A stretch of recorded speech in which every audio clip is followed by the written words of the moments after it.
депутаттын убадасы, саясатчынын арманы, ишкердин ийгилиги, меценаттын кайрымдуулугу, дипломаттын миссиясы, маданият өкүлүнүн өнөрү, илимпоздун табылгасы, спорт чеберинин титулу, коомчулукка атагы чыккан каармандар менен ар жума күнү саат 16:00 баарын сүйлөшөбүз программасы.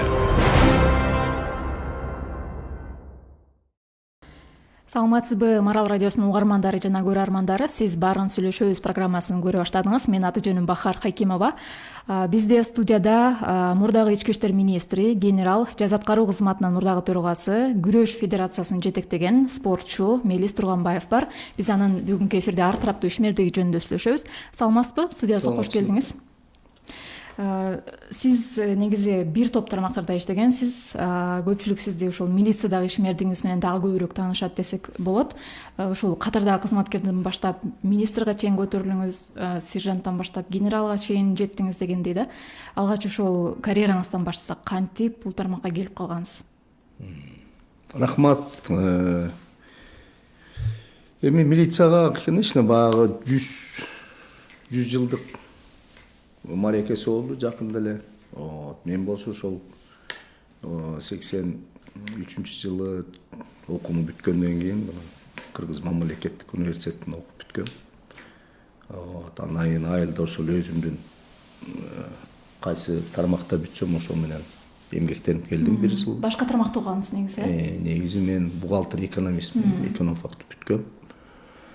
Ошол анан ошол кездерде баягы ал кезде союз убагында ошол перспективный балдарды ошол күч структураларына СССРдин чоң шаарларында мындай 1 жылдык, 2 жылдык окуу жайлары бар болчу. Ошол окуу жайларды бүтүп келгенден кийин баягы жогорку билим алгандан кийин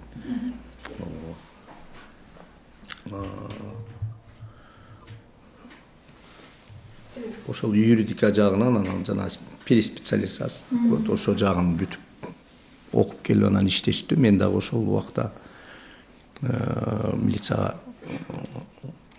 кызматында иштейин деген ниетим болуп, ошол Ленинград шаарында, азыркы Санкт-Петербург шаарында ошол 1 жылдык ошол кезде жогорку курстар деп койчу, 1 жылдык тездетилген. Ал кездикте аябай кыйын мугалимдер, практиктер сабакты берди. Ошол жерде ошол 1 жылдыкты бүтүп келип анан ошол Уголовно-розыскада иштеп калдым өмүр бою. Мына Свердлов районунда эле 16 жыл иштедим. Ал жерде ошол лейтенанттан замначальник, ошол простой баягы оперден замначальник болду, по оперативной работе ошого чейин иштеп, анан центральный аппарат өмүр бою ошол Уголовно-розыскада иштедик.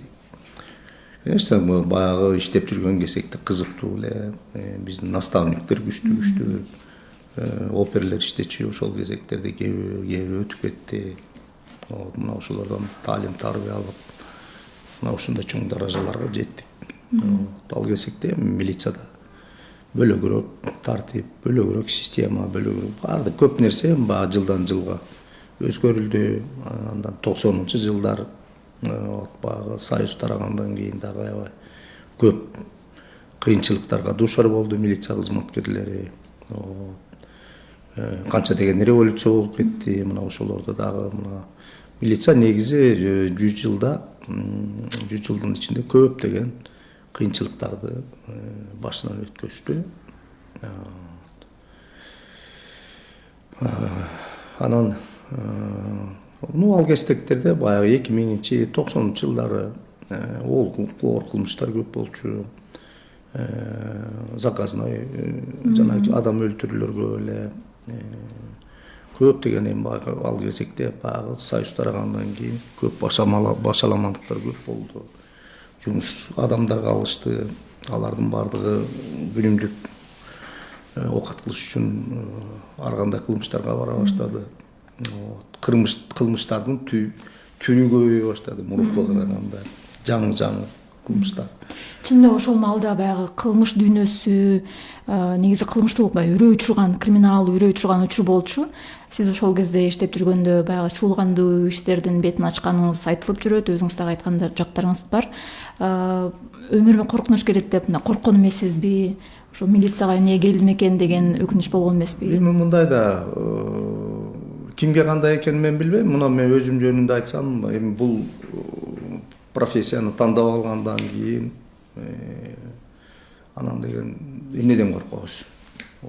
Биз эми ал кезекте иштеп жүргөн кезекте биз ошол адамдардын, ошо жашап аткан адамдардын мамлекеттин коопсуздугун үчүн күн түнү менен иштедик. Ал кезекте эмне мизерный баягы зарплата, техника, обеспечение мындай жок, жөө күн түнү менен иштечүбүз. Ал кезекте эч качан баягы милиция кызматкерлери үчүн нормированный рабочий деген жок болчу күн.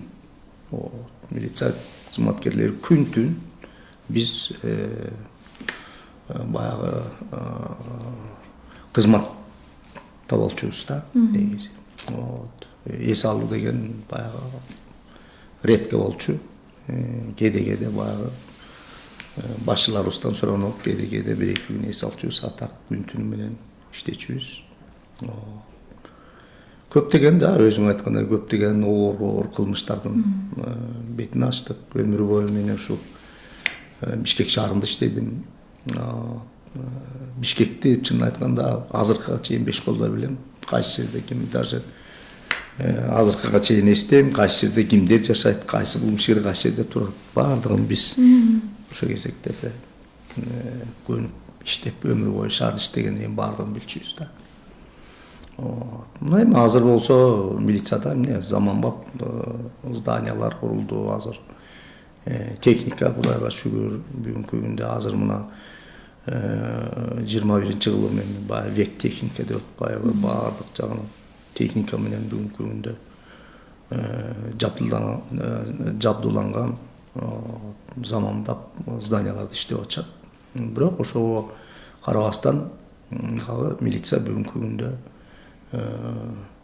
оор күндөрү башынан өткөзүп атат. Себеби мен ойлойм бул милиция кызматы негизи бул аябай оор жоопкерчилик.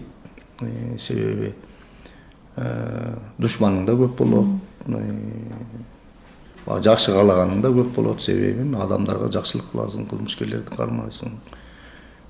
Таргандай эми конечно милициянын кызматкерлеринин арасында беш кол тең эмес. Ар кандай жаман нерселерге барганда кызматкерлери болду. Ошолордун баардыгын азыркы бүгүнкү күнгө чейин милиция кызматкерлери башынан өткөзүп атат да. Кыскасын айтканда. Ошол кезде кылмыштуулук менен күрөшүүдө баягындай чуулгандуу иштердин бетин ачууда мындай кандай ыкмалар колдонулган, мыйзамдар кандай болгон ал кезде? Эми мына конечно азыр ошол жакшы суроо бердиң да. Мисалы мына 2017-жылы ошол судебный право реформа деп 2016-жылдары ошол көп өзгөртүүлөрдү киргизип, баардык ошол судебный система болгондо ошол бүт правоохранительный системадагы иштелген иштерди эми ал жерде баягы чынын айтканда бул мыйзамдын көп жактары мага жаккан эмес. Мен ошол кездерде милиция министр болуп иштеп турган кездер болчу. Ал жерде баягы теоретиктер отуруп алып эле жабык эшикти жабышкан, жазышкан. Биздин баягы именно исполнительдер, аткаруучулар, биздин милиция кызматкерлери иштейбиз да биз. Мына ошолордун арасынан дагы мындай специалисттер тияка тартылган эмес да, кошулуп бөлөкчөлүк болмок. 2016-жылкы ошол кабыл алууда чоң немелер болгон, мындай пикир келишпестер болушуп, ошонун негизинде анан мен 2016-жылы мен буга каршы эмес, болбой тургандыгын ачык айтып ошондой кылганбыз. Ага карабай эле мына кабыл алынды. Мына бүгүнкү күндө ошол именно уголовный розыск ошол оперативный кызматкерлер бүгүнкү күндө аябай кыйын абалда иштеп атышат. Мыйзам көп жагына жол бербейт. Ошондо сиздин пикириңиз боюнча көбүрөөк баягы теориялык эле жактан жазылып калган, практикага көп алып Кандай келбейт. бир тиги мындай конечно, западный закондор, европейский закондордун алышып, анан жасап биздин ментальность көп нерселердин бардыгын ошол жерден учитывать этиш керек да. Негизи мыйзам кандай болуш керек? Мыйзам мына биз коом жашап атпайбызбы?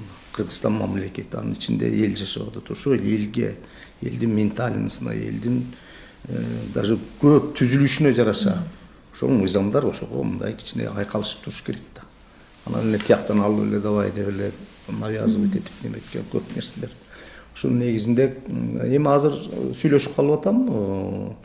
Ошол опер кызматкерлер менен МВДнын руководствосу менен сүйлөшүп калып, жакын арада ошол көп өзгөрүүлөрдү кайра киргизип, өзүнүн ордуна коебуз деп. Мурда илгери биз иштеп турганда эң биринчи адам баласын түрмөгө камай коюш деп айтчу эмес да. Бизди эң биринчи профилактика кылдырчу. Алдын ала. Ошол кылмыштарды болдурба иштерин жасачубуз. Анын үчүн жанагы участковый, жанагы инспектор по делам несовершеннолетних жаш өспүрүмдөр менен иштеген, мына көчөдө жүргөн, көчөдө патрульный милиция, ушулардын баардыгы биз эң биринчи айтканда айтчу профилактировать этиш керек. Ошол кылмышты болдурууга аракет кылыш керек. Мына ошонун үстүндө иштешчүбүз. Болгонго чейин, болтурбай ошол кылмышты. Же болбосо мындай алдын ала биз билсек, какая-то группировка, кайсы бир немелер ошол кезде мындай кылмышка даярданып атса, же болбосо бир ошону билип калсак, алдын ала биз ошону кылмышты болтурбай, тигилерди түз жолго салып, же болбосо жазалган кылмыштар боюнча аларды мындай жоопко тартчубуз да, алып келип. Мына ошол немелердин көп нерселери мындай неметип калды да. Азыр ошол жанагы жаңы чыккан мыйзамдарда көбү ошолордун көбү каралбай калды да негизинде. Азыр кылмышты кылдыртып, андан кийин анан следователь ишти козгоп, андан кийин анан уголовно-розыское поручениени берет, мен сен барып тигини кармап кел. Азыр опер кызматкерлер жөнүнө барып эле тигини кармап кел, муну кармап кел, алып кел деген менен. Баягы илгерки милицияда негизи чоң наука, целая наука бар болчу, оперативно-розыскной деятельность деп, ООРД деп койчу. Бул бүт мына высшая школа милиция, академия, МВДнын кайсы структурасында, любой силовой структурада бул предмет кафедра иштечү. Азыр билбейм. Түшүнүксүз. Ал жерде оперативный ыкмалардын негизинде жанагындай сиз айткан алдыда айтып кеткен чоң кылмыштардын баардыгы ошонун негизинде ачыр. Илим менен айкалышып, жылдап, айлап, артынан акырында кылдаттык менен бүт баягы бардык нерселер, жагдайлардын баардыгын тастыктап туруп, андан кийин анан алып келип анан камачыбыз. Ошон үчүн жанагы эки көп жерден жанагы эч кандай жанагы уголовный ответственностьтан эч ким чыгып кете алчу эмес. Биз ошо тиги баш жагынан баштап баягы ийне менен кудук каскандай эле касчубуз. Ошону акырындан отуруп анан деген баягы чоң немесине жеткизгенден кийин башына жеткизип туруп анан ошол жерден кармап анан сотко жөнөтчүбүз, анан сотто соттошчу. Мына ошондой көп, эми бул бир эле чети, муну айтып отурсам көп убакыт керек. Көп нерселерди мындай кичине ошол кезде закондордо, мыйзамдарда мындай айкалышпай калды да, көп неметип калышты. Ошон үчүн жанагы опер кызматкерлердин дагы бүгүнкү күндө мен дагы оконума караганда мурда вакант деген жок болчу. Бош орун деген сержант да милицияда. Бош орун болчу эмес. Очередке туруш. Жылдап, айлап биз резерв кадры деп алып даярдап койчубуз. Как только орун бошоду, резервдеги баланын делосын изучать этип туруп эле сразу датнака кылып назначить этчүбүз. Азыркы күндө жерлерде менин укканыма караганда мындай ваканттар көп. Именно Уголовный розыск бул аябай ошол кезде аябай престижный болчу, аякка кирип иштеш дагы кыйын болчу, тандалган балдар алынчу ал жерде. Ошондой көп мындай немелер бар болчу да.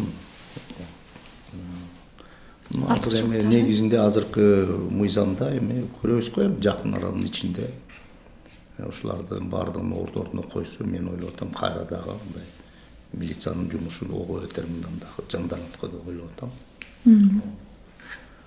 Сиз өзүңүз министр болуп турганда кандай иштерди кыла алдым деп ойлойсуз, кандай өзгөртүүлөр киргизе алдыңыз? Эми жакшы эле реформаларды кылдык. Жанагы мына шаар боюнча жерлерде биз баягы наиболее мындай криминогенный участокторго жанагындай кичинекей участкалык милицейский пункттарды ачтык. Жок болчу Мында жок болчу. Ошолорду ачып анан элге жакындаттык милицияларды. Мына эл менен болгула. Милиция должно быть по илгертеден айтылып калат как народная милиция деп эмнеден чыккан. Бул элдик милиция болушубуз керек. Элди өзүбүзгө каршы кылбашыбыз керек.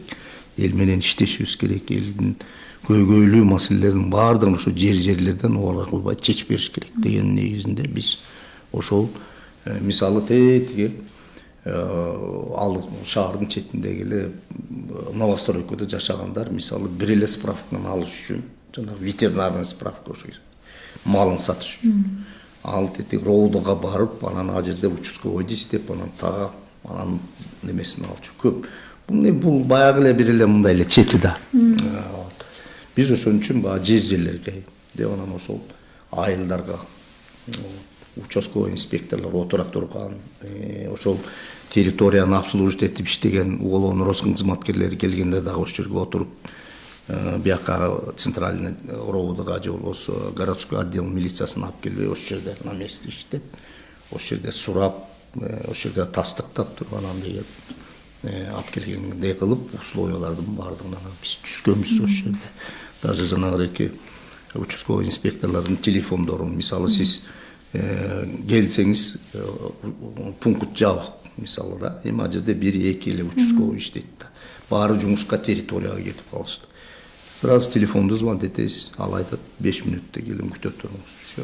Ол территориясын обход кылып келет, справкаларын жасат, көйгөйлүү маселелерин чечет. Ошондой биз шарттарды түзгөнбүз. Андан сырткары баягы элди кыдырып, эл менен сүйлөшүп, анан ошол тургундар дагы өзүлөрү айтышчу, мына могу жерге бизге милиция керек обязательно. Могу жерди усилить этип бериңиз. Ушул жерде кылмыштуулук көп болот.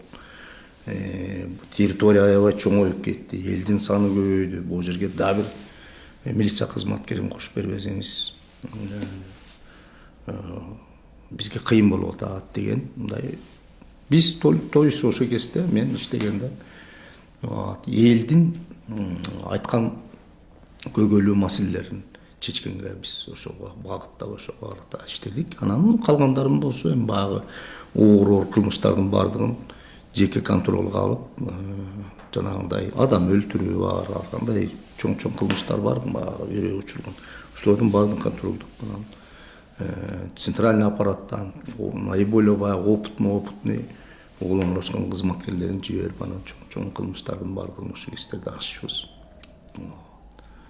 Андан кийин анан жилье маселесин чечтик. Милицияга үй берүү. Мен ошондо Моореке Көк Жар микрорайонунда анан тетиги Лев Толстойдо үйлөрдүн баардыгын баштап эми до конца бир 1000 квартиранын тегерегинде ошол кезде менин убагымда менин эмем боюнча 6000ден 8000ге жакын кызматкер үйгө муктаж болчу.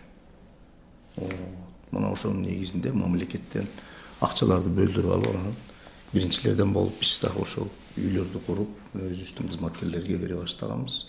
Анын ичинен да менин бир немем болгон, один из бир көтөрүп чыккан бир маселем бар эле. Биз андай общий собранияга салып мына эметкенбиз. Ошондо баягы мурда кызмат абалынан каза болгон кызматкерлер деп ошолорго биринчилерден кылып ошолордун үй бүлөсүнө берели деген маселени көтөрүп чыкканбыз. Баары коллектив баары поддержал ошол кезде, баягы колдоп берди. Компенсация жөнүндө айтасыз? Биз жок, эми ошондо мисалы тиги ошол кезде Каракол шаарында бир ГАИ кызматкерлери скотократтарды кармайм деп ошол жерден каза болуп, я помню да, мен атып кетишкен да убактычы. Анан ошол баланы эч мамлекеттен эчтеке албаптыр. Биз көтөргөнбүз ушулардын баарын ревизиялап көтөргөн. Ошо мисалы да, бир эле мисал. Ошол кезде жана баласы 21 жаштагы, бир жаңы төрөлгөн бала экен. Ошо биз үйдү биринчи бергенде 2 комната үй бердик, по-моему. Бала 20-га чыктыр. Чоң атасы келип ошо алды да. То есть биз ошол кезде 10 жыл, 20 жыл мурунку каза болгон, кызмат абалында каза болгон кызматкерлерге ошолда биринчилерден кылып берип, анан калгандарын очередь менен бергенбиз. Андан кийин уже биз бере баштадык, очередь менен. Азырда курулуп атат болуш керек. Тияктар территория чоң, аябай. Биринчиден ошол кызматкерлердин, анан кичинеден эми аз болсо дагы ошол кезде азыркыдай көтөрө алган жокпуз. Ошол кезде дагы тияк бияка баягы маселелерди көтөрүп отуруп кичине айлыктарын көбөйттүк кызматкерлердин. Бирок негизи милиция кызматкерлеринин азыр деле чынын айтканда кыйыныраак да, айлыктары. Эми айлык жакшы эле көтөрүлдү. Азыр где-то бир 40-50 миң, 60 миңдин тегеринде алып калышты. Эми Кудайга шүгүр. Бирок дагы эле эметпейт, жетпейт. Бериш керек. Себеби күнү түнү менен иштеп атышат. Милиция кызматкерлери мына эртең менен саат 4-5тен баштап уже бутуна уже көчөлөрдө квадрат мына Бишкек шаарында уже милиция кызматкерлери уже иштей башташат. Ошонун негизинде мен ойлоп атам, дагы көп зарплаталарын да көбөйтүш керек да булардын. Мындай айтпайсызбы, анда азыркы күндө ушул милиция ушул тармакта да эмне иштер жасалыш керек? Кандай сиздин сунуштарыңыз бар конкреттүү? Сунуштарды жилье менен обеспечить этиш керек, жанагындай мыйзамдарга өзгөртүүлөрдү киргизиш керек. То есть милиция бүгүнкү күндө милиция өзүн толугу менен толук кандуу иштеш үчүн мыйзамдарды айкалыштырыш керек. Бирок аракет кылып атышат, азыр көп нерселерди жасап атышат эми балдар. Андан сырткары эми айлык маянасын, андан сырткары техническое обеспечение дейт. Эми баардыгы акырындан мурункуга караганда жасалып атат. Тем не менее дагы еще дагы биз күчтөшүбүз керек да. Себеби мамлекетибизде коопсуздук жакшы болсо, канчалык ошончо коноктор да келет, жана туристтер келиш керек деп атпайбызбы. Ар кандай инвесторлор келе башташат. Безопасный коомго баардыгы келгенге муктаж болот да. Ошон үчүн ошону түшүш үчүн, жасаш үчүн милиция кызматкерлери дагы ошол уровеньде иштеш керек да. Көп азыр мына туристтик милициялар ачылды, мына көлдө. Бул по-моему 2 жылдай болуп калды окшойт. Бул дагы аябай жакшы. Биздин оюбузда бар болчу ошол кездекте. Ушул туристский милиция салды деп. Себеби Кытайга барып келгенде да көргөнбүз биз. Анан жанагы пункттарды да ошо Кытайдан көрүп келгенбиз. Мындай кичинекей жана алдыда айтып өтпөдүм, пункттарды ошол болгондо. То есть алдын көздөй жылышы керек да милиция дагы. Адашпасам коопсуздуктар долбоору деле сиз иштеп жатканда башталса керек эле. Эми коопсуздук дагы, конечно, мен убакта баштаган, анан аны дагы тендер менен 1-2 жолу мухулебать этишип, билесиңер да, коррупционный схемалар выявлять этилип, иш козголушунда бир ызчуу болуп, андан кийин анан акырындан. Биз ошо кезекте мен кетейин деп атканда биз өзүбүздүн күчүбүз менен, мына азыр деле өзлөрүнүн күчү менен жасап коюшту. Биз ошондо айтканбыз, бизге эч кандай неменин кереги жок, биз даярбыз. Кичине акча бөлүп бергиле мамлекеттерден. Биз акырындан четинен квадрат кылып туруп акырындан жасай берели. Анан ошондон түшкөн акчалардын баардыгын анан акырындан вложение кылып, нарын көздөй жасайлы да өзүбүз бүтүрүп алалы. Эмне кылабыз? Андан көрө биринчи тендер, я помню, там 95 миллион доллар деп келгенде биз эсептеп көргөнбүз. Айтып көрүп анан айтканда бирөөлөр айткан, мага Кытайдын инвесторлору чыккан, анан Южный Кореяныкын көрүп келгенбиз. Ошону чыкканда айткан, 17-25 миллионго биз бүт Кыргызстанды жасап беребиз деп. Анан Бишкек шаарына эле 85 миллион деп. Анан анда да бир ызы чоң разнагасы көп болгон. Анда да каршы чыгып айткан эмне бул жөн эле бир неме. Муну менен зачем? Андан көрө өзүбүз эле баштайлы. Первоначально бир 50 миллион, 30 миллиондан 50 миллионго чейинки бир сом керек. Биз баштайлы. Специалисттер да бар болчу бизде. Биз бардыгын изучать этип чыккан мен ошондон кийин. Балдардын бардыгы даяр болчу. Анан мен успеть этпей калдым. Андан кийин эле бирок все равно өзлөрү жасашты. Өзлөрү эле бир жакшы фирмалар чыгарды окшойт азыр. Вроде иштеп атат деп айтышат анан.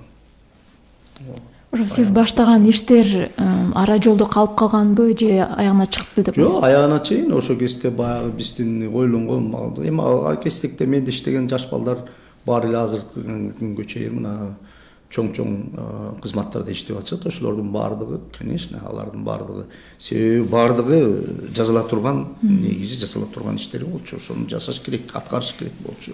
Акырындан алдыга жылдырып атышат көп нерселердин баардыгы. То есть баягы баштаган иштердин баардыгы эч жерде калган жок.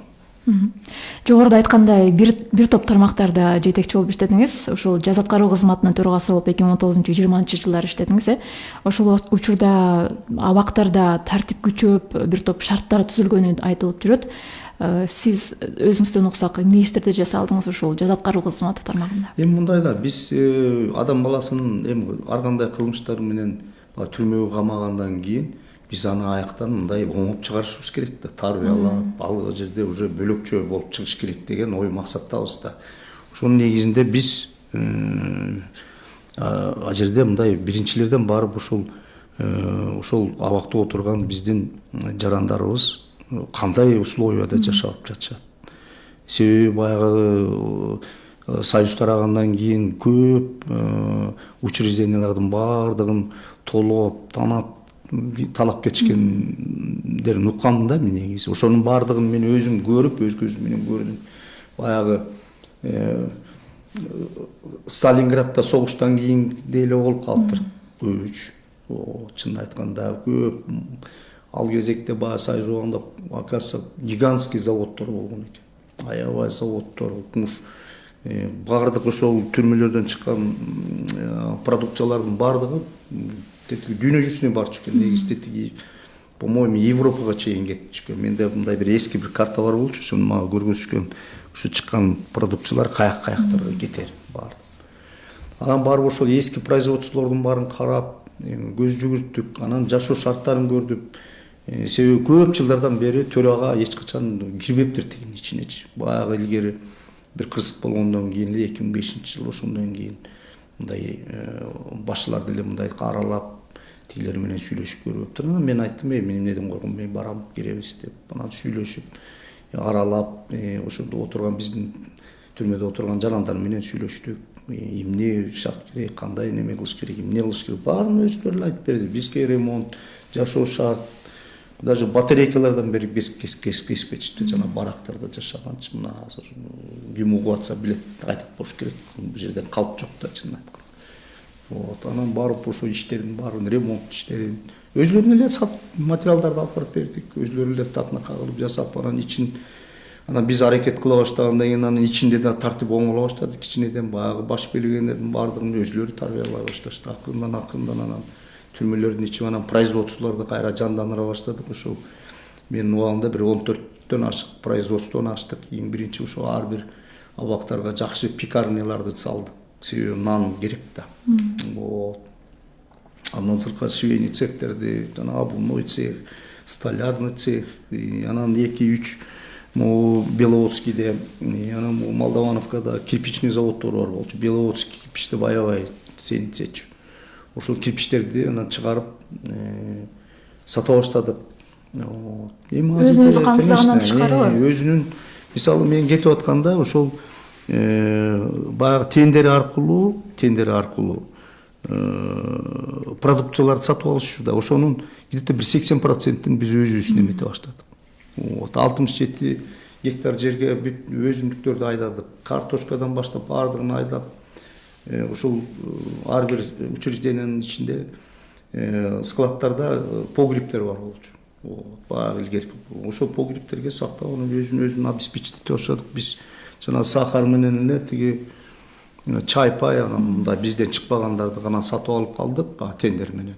А калгандардын баарын биз өзүбүз үчүн. Мисалы эт менен чоң подсобный хозяйствону восстановить этип эт менен өзүбүз обеспечить кылдык. Жумуртка менен өзүн, тооктун эти менен, балык менен бардык баягы продукциялар менен өзү мындай камсыз кыла башташты. Себеби эми ал жерде биз эми мындай да түрмөгө кылмыштуулук менен отургустун ал жерде мындай пайда киргизиш керек да, иштеш керек, семьясына жөнөтө башташ керек, акчасын жарымын мисалы.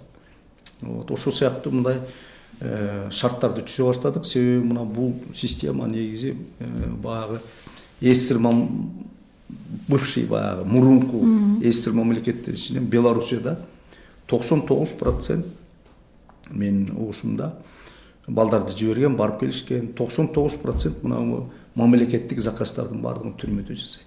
Начиная мына столдон баштап, могу стулья, жанагындай перегородка, решетка, бүт эле мына биз сатып алып атпайбыз. Мына моголар эмне татнака кылып туруп түрмөлөрдө цехтерди ачып берип койсо жасайт да. Мисалы 99% мамлекеттин заказдардын баардыгын түрмөлөрдө жасайт.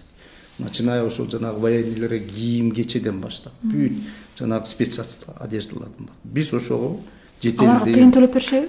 Конечно, айлыктарын төлөп берет да. Ичинде эмне рабочийси бар даяр.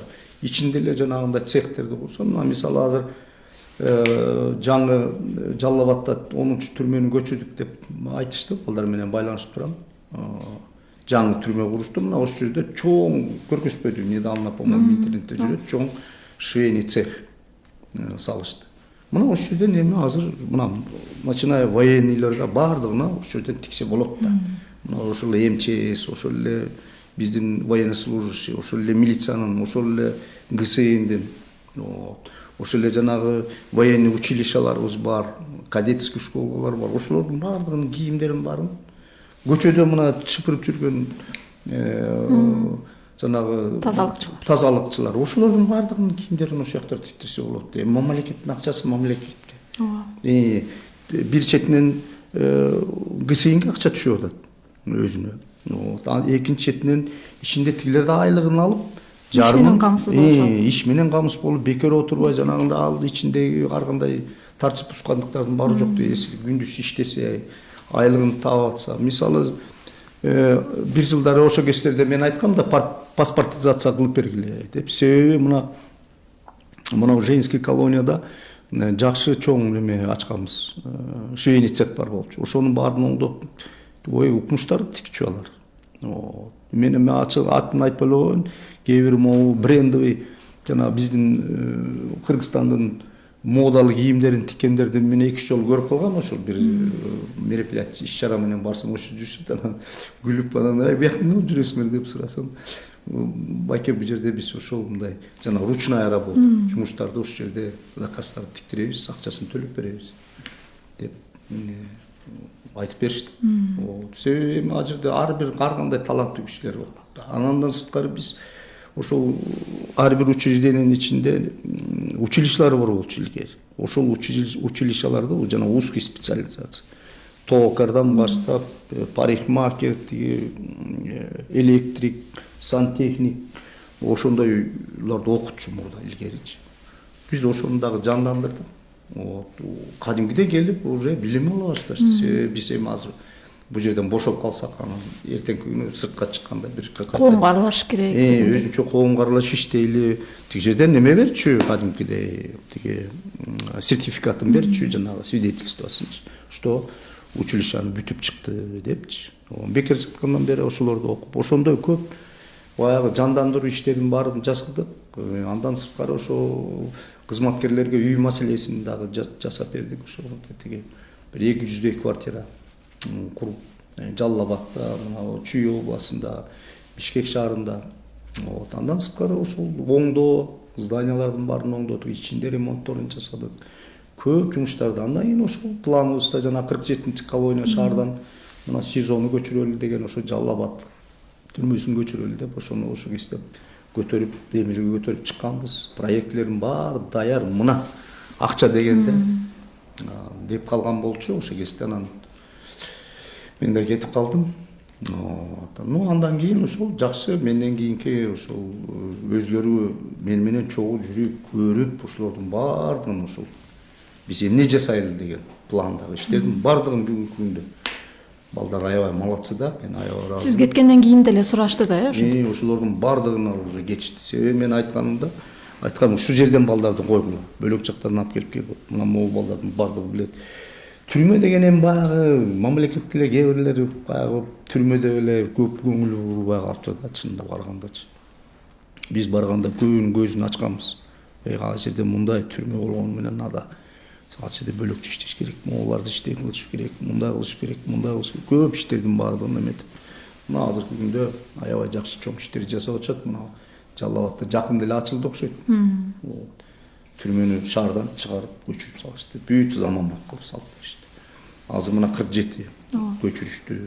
Анын ордуна мына Греген микрорайон түшүп атат. Азыр мына сезонундагы проектлерин чийдирип даярдап аткан.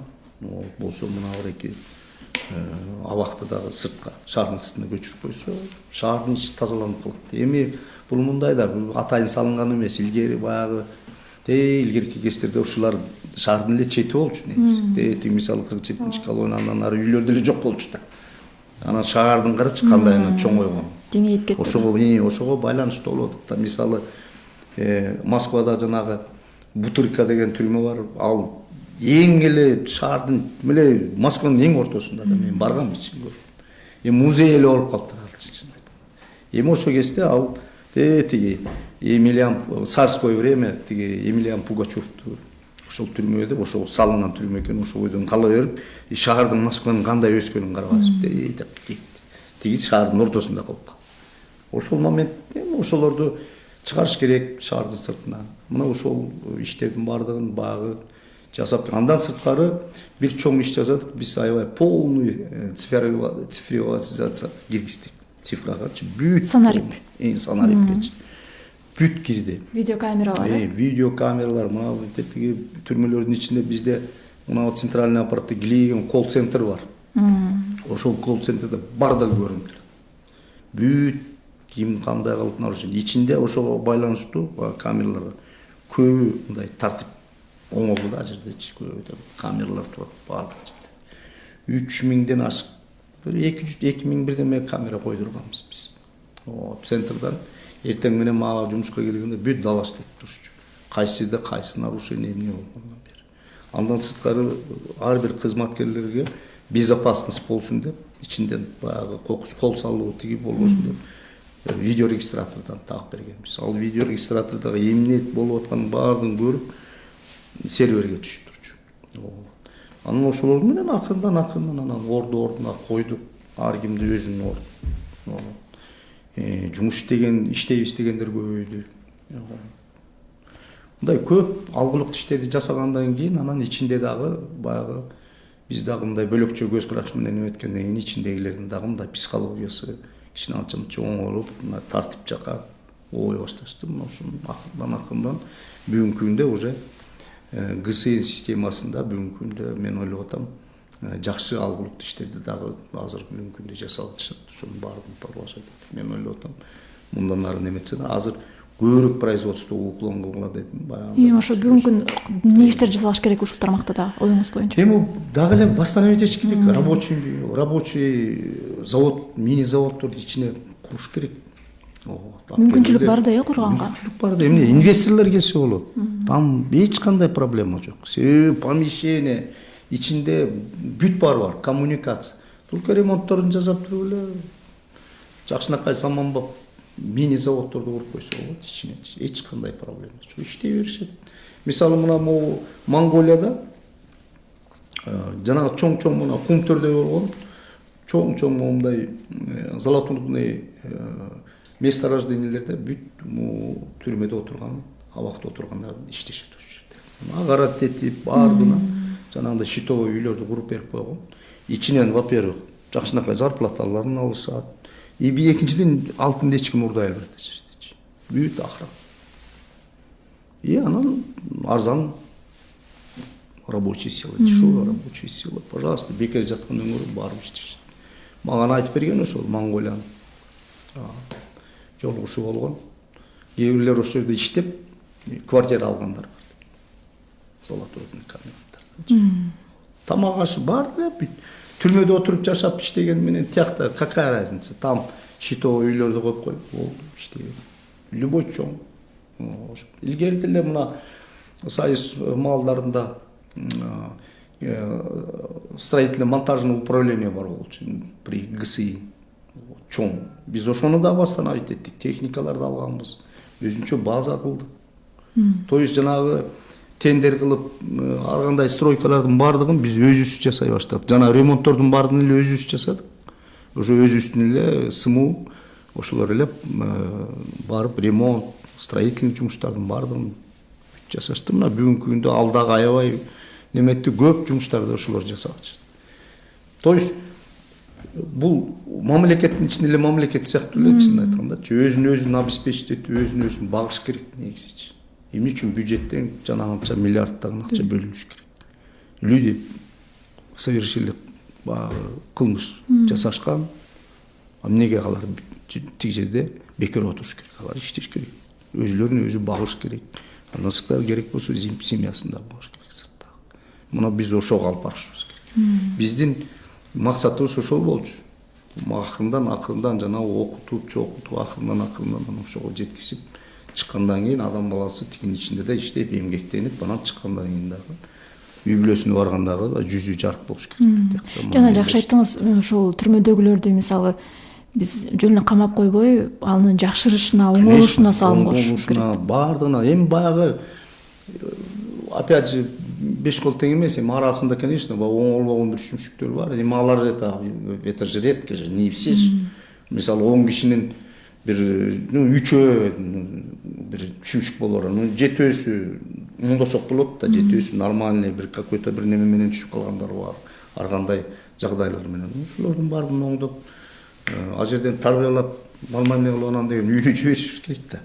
Үйүнө барганда дагы мен оякта иштедим, акча таптым, зарплатаны жөнөтүп аттым деп. Жана паспорт боюнча айтып аттым. Переворачивать. Ошондо дагы мен неметчим көп айтышкан критика бар. По түрмөгө паспорт эмне. Карточка ачыш керек де. Наличие берип койсоң болбойт. Карточка ачалы дедик. Карточканы ачыш үчүн банковский ачыш. Ичинде неме кылыш керек, паспорты керек экен. Мен айттым, эми могу госрегистрден барат, эми паспорт баары эле отурушат да, көбүнүн паспорттары бар. Андайлары турат. Ну, выдавай паспорт, что такого. Чыккандан кийин эле керек да паспорт. Адамдын өзүнүн документи болуш керек да, түрмөдө отурабы, же болбосо сыртта жүрөбү, каякта отурат, у него же должен быть какой-то бир документ болуш керек да. Эмнеге сындашкан, эмнеге каршы чыгышкан? Эми түрмөгө эмне кереги бар? Паспорттун тиги буду, эмнени ойлоп табат дегендей болгон да эми негизичи. Эми ал негизи боло турган жумуш. Анан кийин мына ошол жана швейный цех тиги буларды көп иштей башташты да. Айлыктарынан андай үй бүлөсү келип алып кетип жүрдү. Кээ бири ведомство аялы келип эле доверенность берип коюп, аялы келип кол коюп, анан кассадан алып кетишчү. То есть мен кетип атканда мына ГСИнен кетип атканда бир өзү именно өзү ГСИ 200 миллион сом тапканбыз. Мен кетип атканда кассада пустой кеткен жок. 200 миллион сомдун тегерегинде акчаны таштап. Мына ошол 200 миллион сом ошол ГСИнин өзүнүн акчасы.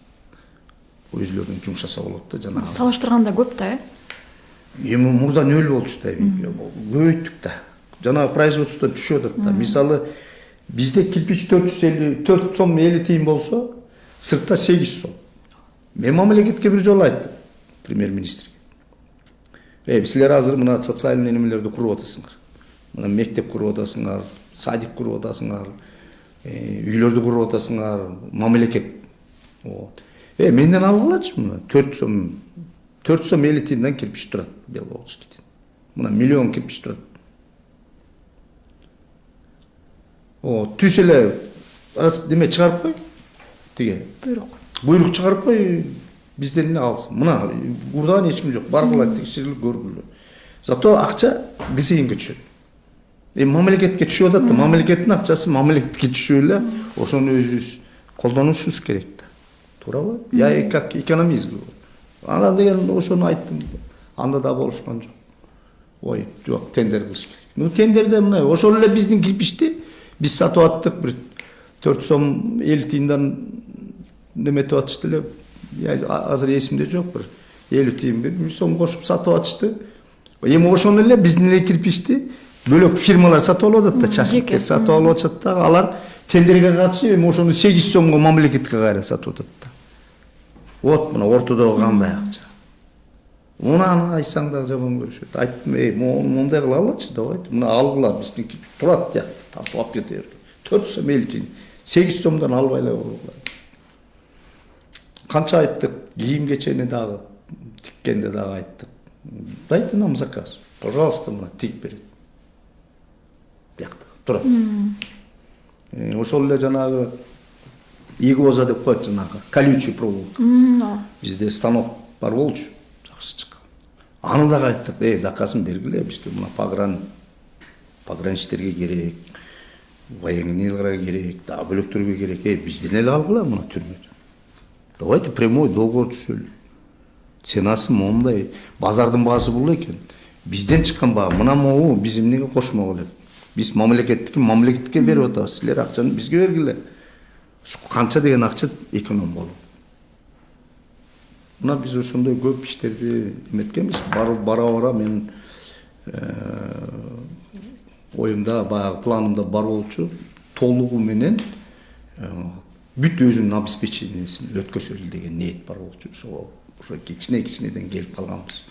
1 жыл бул, 1 жылда уже өзүнүн немесине кирмек. Ну, азыркы балдар деле аракет кылып атышат, көп нерселерди жасап атышат. Мен ойлоп атам, дагы усилия кылса, ошол немеге келет да. Ошондой көп иштерди жасадык. 1 жылда деле ушунча ишти жасаса болот экен да? Чуть эч кандай сложного нету, надо посмотреть, увидеть и тура направление берсең эле болду. А там надо математика, надо быть кичине экономистом. Первый руководитель ал мындайда, я понимаю, вот биринчи руководитель бул ошол бүт жалпы мамлекет неменин ошол ГСНде же ОСМВДнын саясатын жүргүзүшүн керек да бүт. Начиная этиги сержанттан баштап баардыгын эмне кылып, кийим кечесинен баштап үйүндө кандай жашап аткандан бери билишибиз керек. Экинчи, үчүнчү замдарын алар чисте иштеш керек. Кылмыш ачуусу ошол направлениеде, тергөөчүсү тергөө направлениесинде. Материально-техническое обеспечение өзүнүн тармагында ушундай иштерди алып барыш керек. Для этого и замдарды, жанагындай начальник главкаларды назначить этип атпайсызбы. Ну, ушул правильный подбор кадров. Мен эч качан бөлчү эмесмин. Вот тияк, анан мына тууган тушкан, анан мына деген. Любой баладан сураса, укса дагы айтып. Я подбирал тех людей, которые кесипкөй иштейм деген, күн түнү менен иштейм деген балдар койчубуз. Бирок бир да баланы мындай жумуштан алып, жөн эле без основания алып, анын жумушун тиги бөлөк болгон эмес. Себеби эгерде начар иштесе, мен аны обязательно аны чыгып мындай жеңилирээк жумушка алып барчумун. Айтчым дейсиң, могу жерде тарта албай атасың. Могу жерде иштеп көрчү, анан деген кайра келесиң. Тиги да дагы ойлонуп, көңүлү жакка барып жакшы иштеп көрүнүп, анан кайра өскөнгө аракет кылчу. То есть биз өзүбүздүн кызматкерлерди мындай жумуштан бошотуп туруп анан көчөгө таштап койгон деген болгон. Себеби мен өзүм башынан өткөн болдум. Вот канча жолу сот менен. Вот илгери один из первых милиционерлерден өзүм правомду защита кылып. Вот 2000-жылдары сотко берип, сотто утуп алганбыз биз. Так, жөндөн эле алып эле жумуштан алып койсо, эмне деген, жумушуң баары жакшы. Ну, кому-то место, наверное, нужен был. И мне убрали, ставили другого, бөлөгүн коюп койду, эмне чыкты. Негизи сиздин оюңуз боюнча бийлик ушул азыркы негизи бийликчи мурдагы жетекчи, тажрыйбалуу жетекчи болсун же кесипкөй бир адис болсун, ушундай кызматтан кеткенден кийин деле баягы кеп кеңешин, акылын угуп турган жакшы болот деп ойлойсузбу? Конечно. Биз мисалы мен деле иштеп жүргөндө мурунку министрлер менен, мурунку начальник УВДлар менен сурачубуз. Уялбай эле, сурагандан эч качан уялба. Билбей калсаң уят болуп каласың. Сурасаң эч качан уят болбойсуң. Билбей калып сурадың, ничего страшного. Эми баягы бардык нерсени өзүң биле койбойсуң да. Кээде эч качан намыстанбаш керек. Өзүңдөн Пашинянойдон сурасаң болот, эчтеке болбойт анда. Менде андай эч неме жок болчу. Мен кээде билбесем өзүмдүн алдымда иштеген начальниктен сурап койчу. Муну кандай кылчу элең сен депчи. Ничего страшного, бул жерде эч кандай неме жок. Билбей калып уят болсоң, это будет уят. Кызматтан кеткендерден деле дейм да, мисалы тажрыйбалуу жетекчилик кызматтарда иштегендер бар, кесипки адистер бар, анан кызматта эмес болсо эле баягы кеңешин угуп чакырып кээ бир чоңураак долбоорлор болсо, мисалычы кеңеш сурап ушундай болгон жакшыбы? Конечно, сурап туруш керек да. Баягы өмүр бою иштеген, себеби биз эми убагында союз убагынан иштедик да. У нас же другая воспитание. Азыркы жаш балдарда эмес да. Биздики бөлөкчөрөөк, ментальность бөлөк, мировоззрение бөлөкчө ойлонобуз, бөлөкчө улуу кичүү. Бизде азыр деген акырындан биздин өзүбүздүн мындай традицияларыбыз көбү акырындан уже четке кагылып баратат да. Мунун себептери да көп. Аны дагы мен анализ кылдым. Себеби мына азыркы жаш балдар менен молодежь менен мурунку молодежьту не боязим сравнить. Азыркы молодежь бөлөгүрөөк. Биз мисалы улуу киши келатса, же болбосо улуу киши туура эмеспи, туурабы замечание кылса, унчукчу эмеспи, абай, хорошо. Туура эмес десе мейли.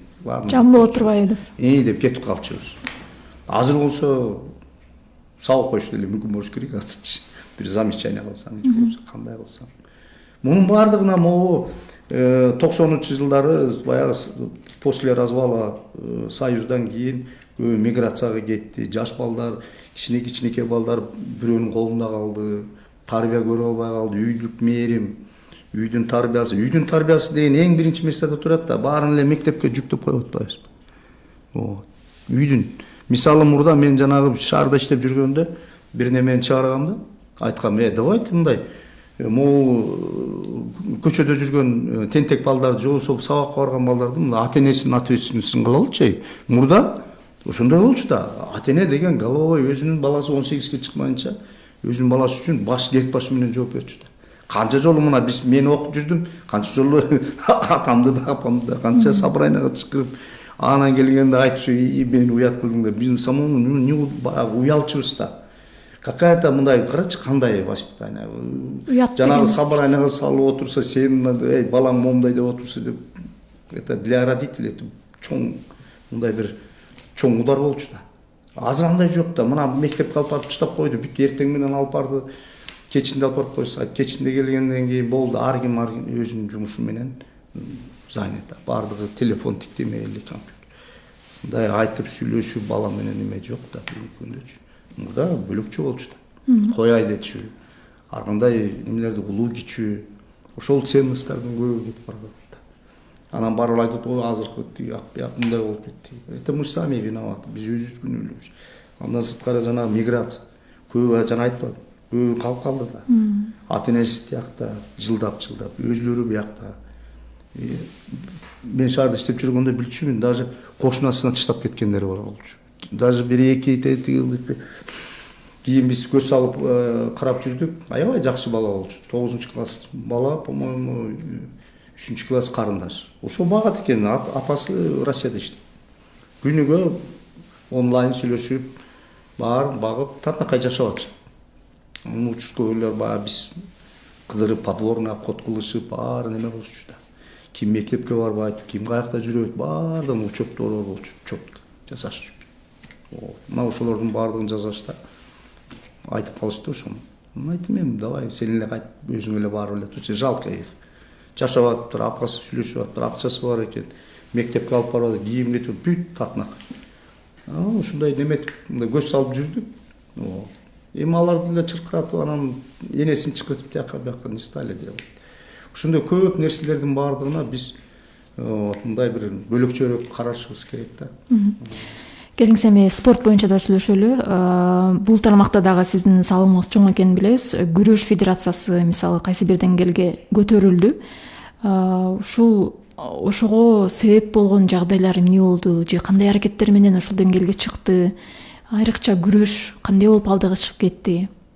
Бул эми мындай да, мен өзүм федерацияда 26 жыл. 20 жыл аябай чоң срок да биз. Тиги мына опять же баягы эле союз тараганда көп тренерлерден баштап жакшы күрөшкөн, баягы спортто жүргөн балдардын баардыгы ар кайсы жака тарашты да. Окут кылабыз, бизнес кылабыз, кетишти. Чемпионат республикада бир 100-120 бала күрөшүп калды. Ар кезекте 3 вид бөлөкчө федерация болчу. Мисалы эркин күрөш өзүнчө, грек кирими өзүнчө, женский борьба жок болчу, ал кыз келиндер борьбасы күрөшү жок болчу. Көп кыйынчылыктарды өткөздүк. Ошондон 26 жылдан жүрүп жанагы көбүрөөк международный эл аралык уровенде көбүрөөк иштешибиз керек. Тияктар менен. Андан сырткары ошо каржы маселеси. Жана федерацияда алдыда айтып өтпөдүм. Федерация бул общественный эле жумуш. Муну эч ким жумуштан алып же болбосо снимать этип же болбосо мамлекетке эч кандай немеси жок. Общественный жумуш. Патриот жигиттер, балким мага окшош спортсмен мурунку кичинекей кезде мен эми 50 жыл күрөштүм. Чын айтканда бүгүнкү күндө 50 жыл эсептеп көрсөм. 12-10 жашымда келгем ушул күрөшкө, ошол бойдон күрөштү жүрөсүң. Бул спортту сүйүш керек да, чын айтканда. Мен канымда бар. Бул борьбасыз күрөшсүз жашоо жок. Күрөштүн аркасы менен көп жетишкендиктерге жетиштим да. Көп тарбия тааримдерди алдык. Жер жүзүн, дүйнө жүзүн кытырдык. Элдер менен достоштук. Ар кандай көп мындай жакшы нерселердин баардыгына дуушар болдук. Ошолордун баардыгын көрүп, анан бул эми баягы өмүр бою күрөш деп коет го. Дагы эле күрөшүп жүрөбүз. Эми, конечно, кыйынчылыкка аябай эле көп турду. Мына акыркы жылдары ошол эмгегибиз мындай үзүрүн көрдүк да, чын айтканда мына олимпиадада. Биз мурда илгери даже чемпионат Азия, чемпионат, дүйнөлүк чемпионаттарда бир кичинекей эле бир колго медаль алып койсо, бир эле бала сутуп койсо гана деп аябай ушундай кайгырчу элек да, чын айткандачы. Кудайга шүгүр, акырындан ошол дүйнөлүк деңгээлге 2002 жылдан баштап жанагы эл аралык деңгээлдеги турнирлерди өткөзө баштадык да. Элдер келе баштады да. Мына Азия мамлекеттери где-то бир 67дей мамлекет, анын ичине бир 20-32 мамлекет келет обязательно. Күрөш бар да жердечи. Анын ичине мына Азияда негизи бул Азия континенти бул борцовская держава деп коет. Бул жерде бүт монголдор, мына казак, өзбек, мына Центральный Азия, биз, мына тажиктер, андан сырткары тетиги Иран мамлекети, азыр Кытай 1,5 миллиарда, Индия бизде. Дүйнө жүзүнүн мен деген баягы күрөшчүлөрүнүн көбү мына Азия континентинен. Мына быйылкы өткөн олимпиадада медальный зачетто Азия континенти биринчи месте турду. Дүйнөлүк чемпионаттарда дагы. Любой жанагы 5 континенттин арасында карап, дүйнөлүк чемпионаттарды карасаң, Азиянын күрөштүн 3 түрү боюнча Азия мамлекеттеринин деңгээли аябай мындай жогору турабыз. Биз ошол мамлекеттердин менен ат салышып, мына ошолордун деңгээлине чыктык. Мына медальный зачет боюнча дүйнө жүзү боюнча биз азыр мына Америка мамлекети, андан Япония, ошондон кийин эле мына биз. Ошондон кийин эле биздин мамлекет 3-орунда туруп атабыз. Мунун баардыгына эмне бул ошол федерациянын ынтымакта бир муштунда жумуш алып бардык. Ар кандай кыйынчылыктар болду. Анан мен тетиги жанагы азиялык күрөш уюмунда кирбедим. Бул да аябай чоң жардам болду да. Себеби аякта уже мындай сөз сүйлөй аласың. ар кандай маселелерди чечкенге уже тигин ичинде болосуң да. Ал жерде көп судейство боюнча көп проблемалар көп болот. Ал жерде баардык эле медаль алалы деп келет да. Канча деген мамлекеттер келет медаль алалы, ушул жерден бир флагыбыз, гимнибиз ойносун деген негизделет да. Анан тренерлер, тренерлерди чакырдык. Мына мисалы Америкага кеткен бир 10 жылдай Америкада жашап бизде күрөшкөн кыйын балдар бар эле илгери Америкага. Ошолорду чакырдык да. Алар да ошол Америкада иштеп опытный балдарды чакырып, мына ошол мен ойлоп атам, мына жаңы келген тренер бери дегенде 2 цикл деп коет. 4 жыл цикл да, бул олимпийский. Ошол 4-8 жылда жакшы результат бериши мүмкүн. Жолосу 3 цикл. Анын үстүндө дүйнөдө азыр күрөштүн 3 түрү тең, дүйнөдө азыр жана топко кирдик да, 10 спорттун катарына кирдик. Алдыңкы 10го. Баягы өскөн жагынан, анан популярность деп коет. Ушулор жагынан ушул азыр бүгүнкү күндө дүйнөлүк 10 спортко кирди. Негизи күрөштүн 3 түрү да, дүйнө жүзү боюнча. Анан конкуренция аябай чоң. Конкуренция чоң. Андан сырткары мына кыйын мен деген борецтер, мына мисалы кыйындардан мына Российский Федерация да, орустар. Булардын көбү эми бир беске бир эле барат да, калгандары да бар да, 2-3, 4-чү, булардын баардыгы азыр бүт араб мамлекеттеринде күрөшүп атат. Европа мына бүгүнкү күндө 120дан ашык мен деген кыйын медалга татыктуу эртеңки күндө күрөшкөндө. Бизге конкуренция составить эткен 120 балган азыр дүйнөнүн мамлекеттеринде күрөшүп атат. 120дай спортсмен бүгүнкү күндө. Ошол эле араб мамлекеттеринде, ошол эле Европа, вся Европа. Андан сырткары мына Иран, Америка, америкалыктар да азыр за Мексика жанында мамлекеттерге, Аргентина тиги буларга уже себеби бул эркин күрөш негизи американцтар ойлоп тапкан да, это ихний вид спорта. Ал жерде жанагы мектептин средний школалар эмес, ошол жерде дагы күрөштүн программасында бар да, как физкультура bizde байлыгер окугандай физкультура деген сабак өтчү эмес белек. Буларда ошондой как физкультура барба бар да, күрөш. Эми күрөш өнүккөн менен анын ичинен Кыргызстаныбыздагы биздин каныбызда бардык генде бар да. Кыргыздар негизи единоборство, ат үстүндө күрөш, бардык спорттун түрүндө ата-бабаларыбыздын бардыгы бул спорттун түрлөрү менен машыгып чоң жетишкендиктерге жетишип жүргөн да. Ошонун негизинде мына биз дагы ошол кичинекей мамлекет болсок да 7 миллион. Биз ошолордун менен тең аталаш болуп, балдарыбыз жакшы күрөшүп мына Олимпиада ойногон. Эми алтын жок болуп калды. Токиодо дагы, Парижде дагы. Эми бул спорт, Олимпиада деген бул бөлөкчө. Көп ойлошот, бул жерде мындай эле бара калып эле баардыгы уталы деп келишет, баардыгы даярданып келишет. Ал жерде психологический баардык жагынан эми. Ал жерде да жана антип Парижде жүргөндө дагы жөн машыктыртпай, жөн эметпей, ар кандай нерселерди чыгарышып, илгерки сүрөттөрдү чыгарышып, бир жерде сен чемпионатта өтүп атат. Эми ар кандай мындай бир бизде негизи жакшы иштерди жасасаң, жакшы иштерди неметсең, көрө албагандар көп да. Эмнеге көрө албаган мен түшүнбөйм. Же андан акча сурабасаң, же бирдеме сурабасаң, же тигинтпесең, же эметпесең, эмнеге көрө алышпайт. Ушундай эле бир куркум иштешип эле ар кандай нерселерди эметип турушат да. Көп нерселерди жазып. Мына ошонун негизинде дагы тиякта дагы мындай өзүбүз неметтиктен жакабызды караганда тамак ашкенин, акча тыйынгенин баардыгын даярданып барып атабыз да Олимпиадага. Жок. Барда бирөөлөр ар кайсы нерселерди жазышат. Анан унчукпай калышат. Анан мындай начар күрөшүп коюшту, тигиндей мындай ар кандай сын пикирлер айтат. Эми мен өзүм ойлосом, мына Кыргызстандын историясында мындай болгон эмес. 10 бала лицензия алдык. Бир Олимпиадада алган эмеспиз. 10 баланын 9 спортсмени 9 медаль үчүн күрөштү. Ошонун 5 медалын алып кетип калдык. 4-өө 5-чи орун болду.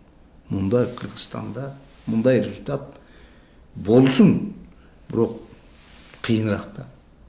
Мына азыр сонун результат беришти балдарчы.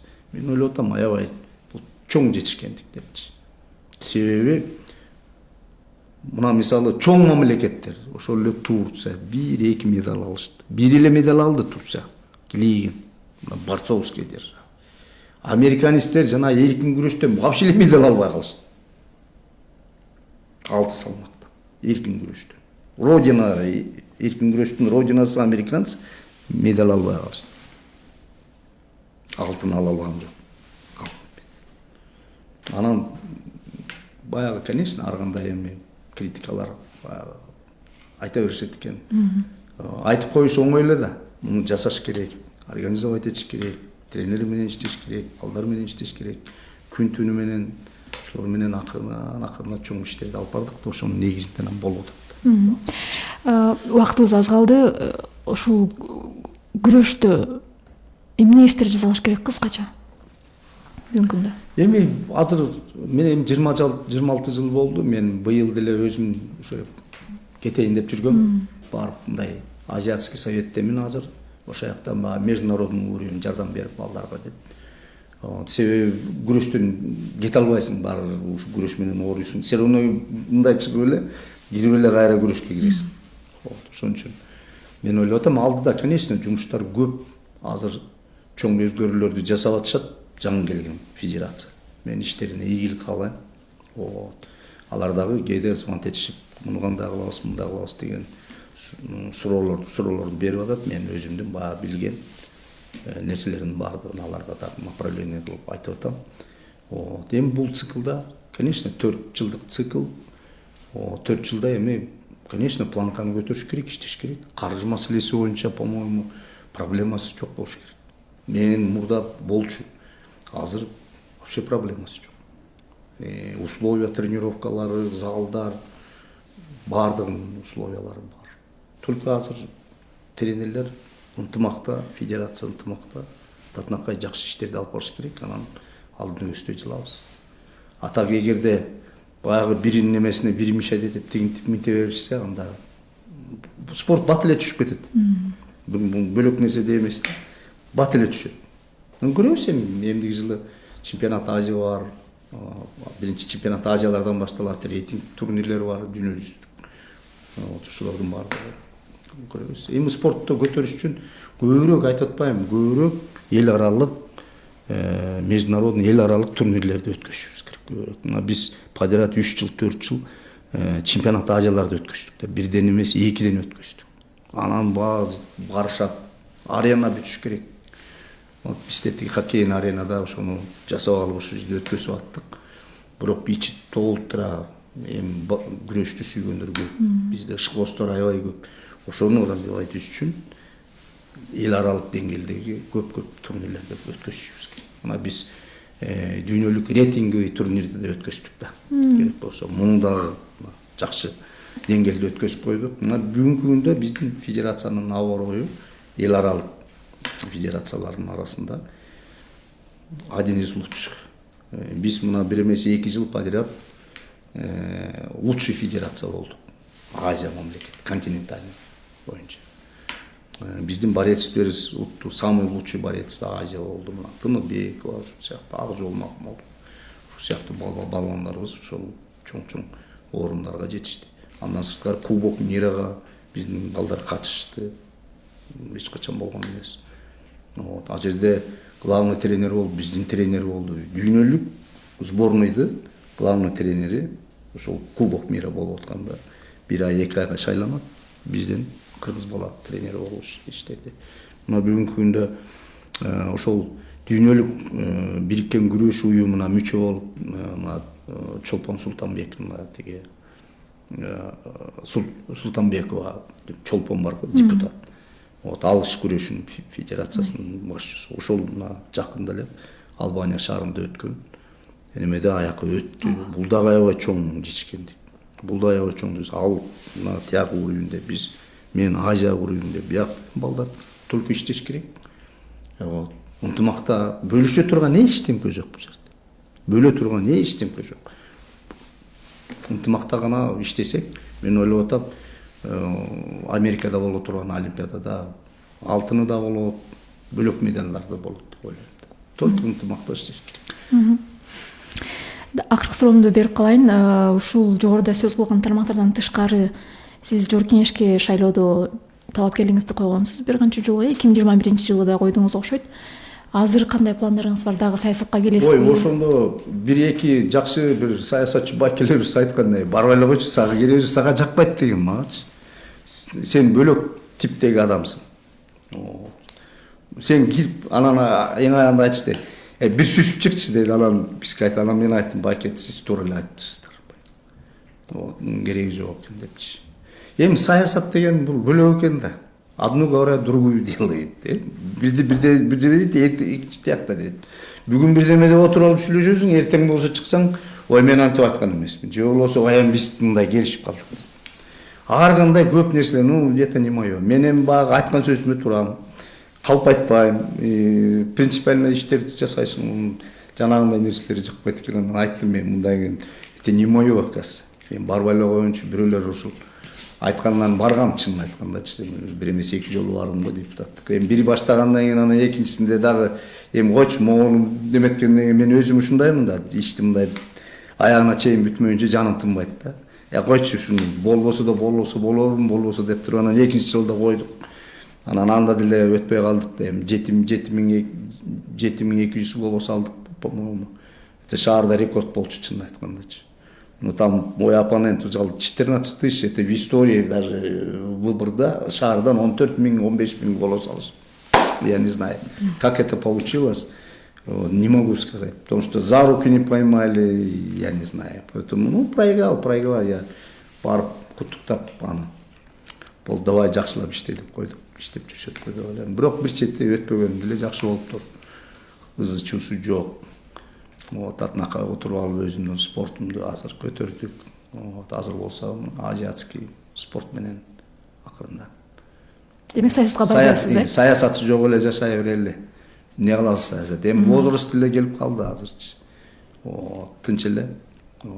Андан көрө жардам берип, спортко жардам берип. Ошондой көп алдыда көп иштер бар, аларды жасайбыз. А так пока саясатка мындай оюм деле жок, эч кандай. Жумушка барайын деген деле оюм жок. Эми 60ка чейин иштедик, болду го. Жаштар иштесин да, молодым дорогу дейт. Ушул иштесин. Көрөлү. Өмүр бою ушул бир катар кызматтарда, спортто жүргөн адам катары жаштарга кыскача кеңеш эмне айта аласыз, эң тобот жерин?